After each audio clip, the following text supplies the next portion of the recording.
तमिलनाडु, जिसे अगर प्राचीन मंदिरों की भूमि कहा जाए तो गलत नहीं होगा। इसी वजह से तमिलनाडु को the state of thousand Asian temple के नाम से भी जाना जाता है। भारत के सबसे विकसित और अमीर राज्यों में तमिलनाडु का नाम सबसे आगे रहता है।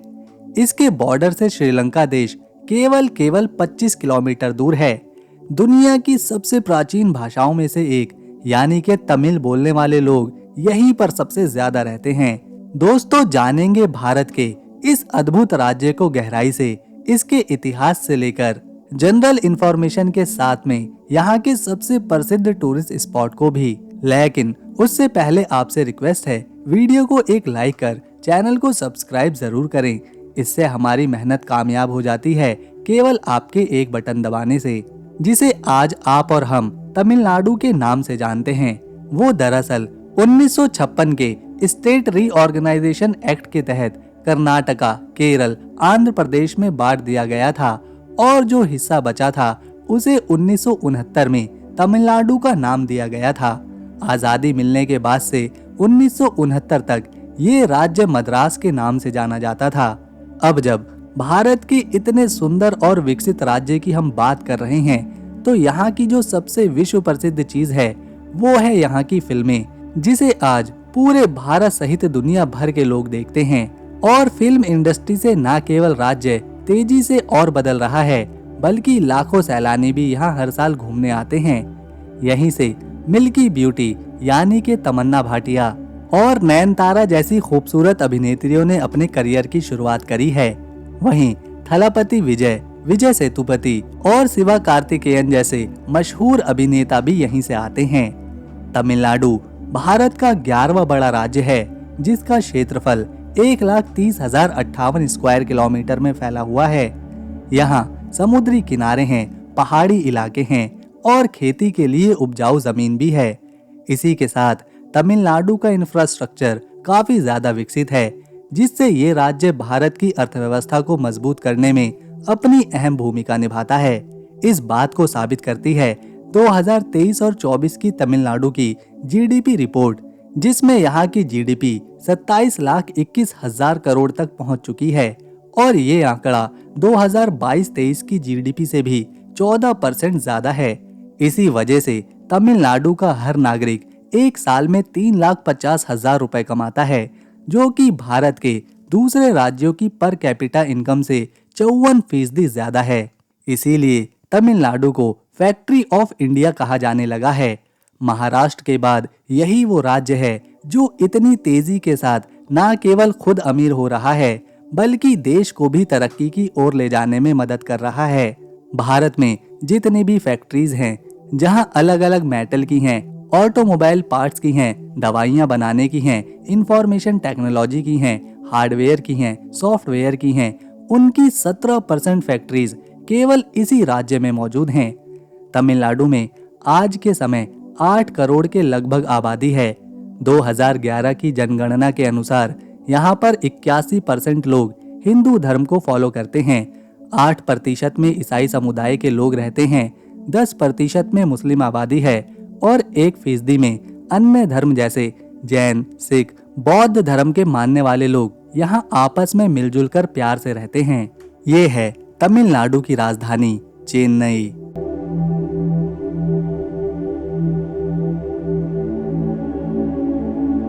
क्योंकि ये ठीक बंगाल की खाड़ी के किनारे बसा है, तो यहाँ से समुद्री रास्तों से विदेशों तक व्यापार करना आसान है। चेन्नई पोर्ट को भारत के सबसे पुराने और व्यापार के लिए सबसे महत्वपूर्ण जलमार्गों में से एक माना जाता है। पहले के समय में इसे मद्रास पोर्ट कहा जाता था। यहाँ का रोड नेटवर्क, हवाई मार्ग, समुद्री रास्ता और इंफ्रास्ट्रक्चर बहुत सारी विदेशी कंपनीज को अपनी ओर आकर्षित करता है। इसी वजह से वर्ल्ड बैंक का रीजनल ऑफिस भी चेन्नई में ही बनाया गया है, जहां से सभी साउथ ईस्ट एशिया को जरूरत पड़ने पर मदद करी जाती है। ये है चेन्नई का सबसे प्रसिद्ध और ऐतिहासिक मंदिर, जिसे कापालेश्वरार मंदिर कहा जाता है। ये मंदिर मयलापुर में स्थित है, जो कि एक सांस्कृतिक जगह है। ये प्रसिद्ध हिंदू मंदिर शिव जी को समर्पित है और भारत के सबसे प्रमुख शिव मंदिरों में से एक है।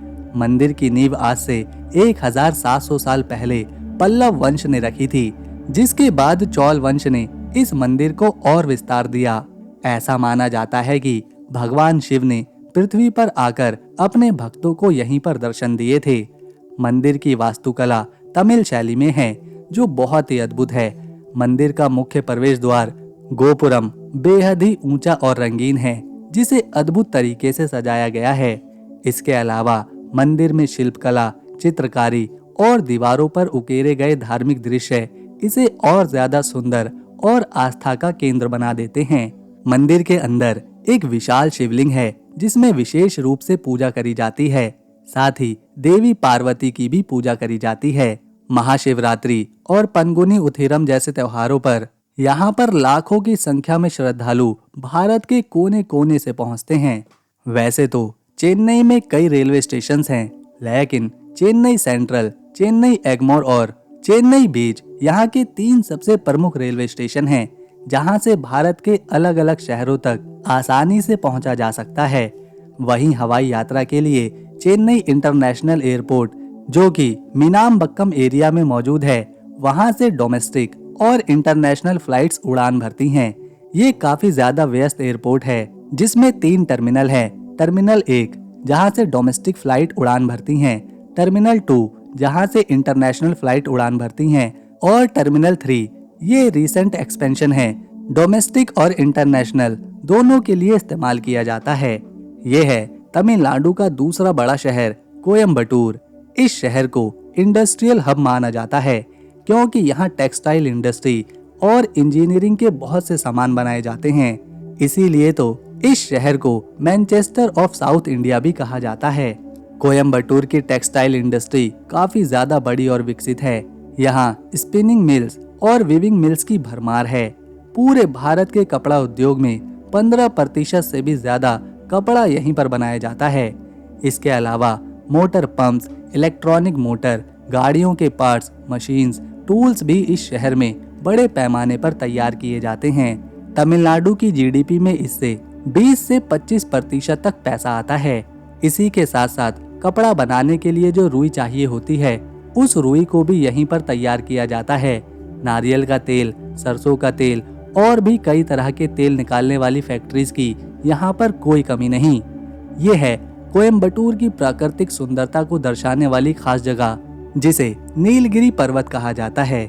ये वेस्टर्न घाट्स का एक हिस्सा है। यहीं पर विश्व प्रसिद्ध हिल स्टेशन यानी कि ऊटी भी है। ये हिल स्टेशन अपनी ठंडी और सुकून भरी हवाओं के लिए माना जाता है।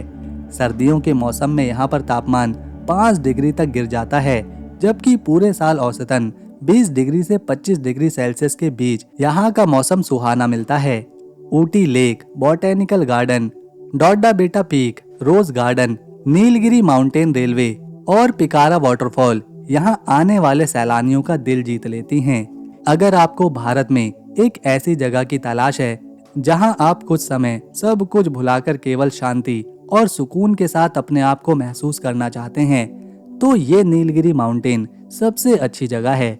इसी वजह से न केवल भारत से बल्कि यूरोप से हजारों सैलानी यहाँ पर केवल अपनी छुट्टियां बिताने आते हैं। ये है मरुदमलाई टेम्पल। ये मंदिर कोयम्बटूर शहर से 12 किलोमीटर दूर एक पहाड़ी पर मौजूद है, जो कि भगवान मुरुगन को समर्पित किया गया है। मंदिर के चारों ओर घना जंगल है, जिसे मुरुदावन कहा जाता है, और इसी के नाम पर मंदिर का नाम भी रखा गया है।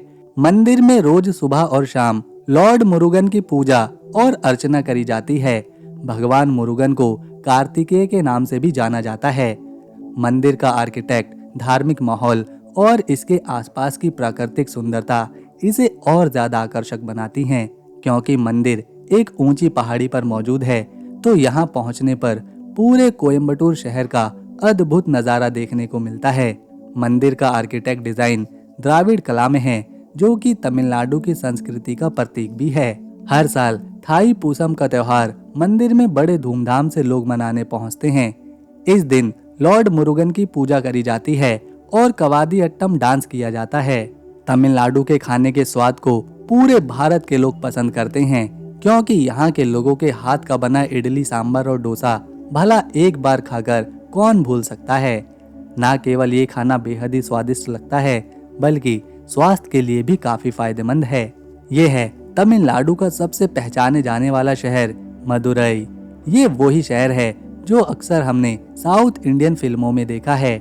यहाँ के रंग बिरंगे और अद्भुत आर्किटेक्ट स्टाइल, द्राविड़ कला में बने मंदिर दुनिया भर से सैलानियों को अपनी ओर आकर्षित करते हैं। साउथ इंडिया के बारे में हम जब भी सोचते हैं तो सबसे पहले हमारे मन में मदुरई के मंदिरों की तस्वीर ही आती है। मदुरई को 4000 साल पहले बसाया गया था। यह है शहर का सबसे प्रसिद्ध मंदिर मीनाक्षी मंदिर। इसे नायक डायनेस्टी के दौरान बनाया गया था। हर साल अप्रैल के महीने में 12 दिनों तक चलने वाला चिथिराई त्योहार यहाँ पर मनाया जाता है। तो दोस्तों, अगर आपको तमिलनाडु की हमारी वीडियो, इन्फॉर्मेशन और मेहनत पसंद आई तो इसे एक लाइक दें, शेयर करें और चैनल को सब्सक्राइब कर बेल आइकन जरूर दबाएं ताकि आने वाली नई वीडियो की अपडेट आपको मिले सबसे पहले। हम मिलेंगे नेक्स्ट वीडियो में। तब तक के लिए नमस्कार, अपना ख्याल रखें।